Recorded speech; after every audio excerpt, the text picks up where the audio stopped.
दोस्तों आज हम बात करेंगे सीबीएसई 12th के केमिस्ट्री के सिलेबस के बारे में। देखिए आपके पास इनऑर्गेनिक, ऑर्गेनिक, फिजिकल ये तीनों केमिस्ट्री में अलग अलग तरह का सिलेबस है।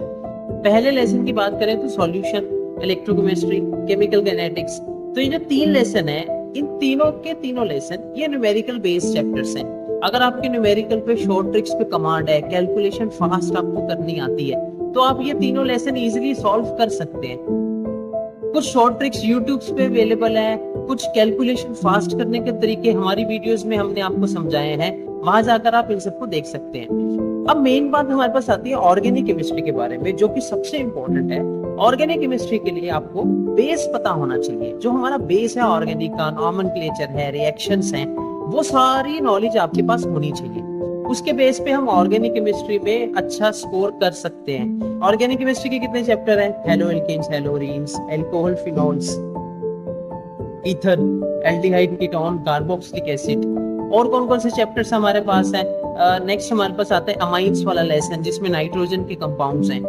तो इनको करने के लिए अगर आपको नॉमेनक्लेचर अच्छा है, अगर आपको डिफरेंट डिफरेंट इफेक्ट्स पता है, जैसे इंडक्टिव इफेक्ट, ठीक है, रेजोनेंस इफेक्ट, एसिडिटी क्या होती है, बेसिसिटी क्या होती है, इनके बारे में आपको अच्छी नॉलेज है, तो इसमें भी आप अच्छा स्कोर कर सकते हैं। बाकी के बच्चे D and F block element, coordination compound. तो ये जो चैप्टर्स हैं इनऑर्गेनिक केमिस्ट्री के, इसमें आपको थोड़ी सी समझ पीरियोडिक टेबल की होनी चाहिए।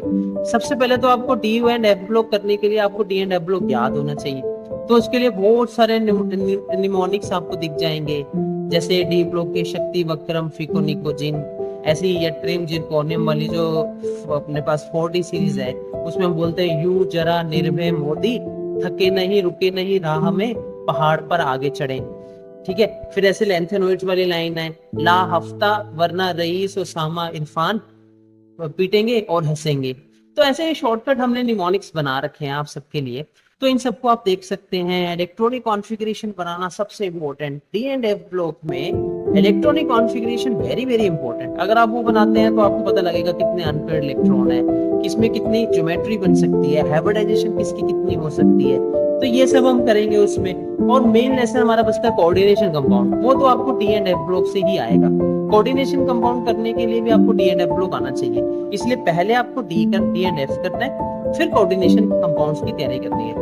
और लास्ट में हमारा एक चैप्टर बचता है बायोमोलिक्यूल, जो कंप्लीटली बायो है। उसमें हम कार्बोहाइड्रेट्स पढ़ेंगे, प्रोटीन्स पढ़ेंगे, विटामिन्स पढ़ेंगे, न्यूक्लिक एसिड्स पढ़ेंगे।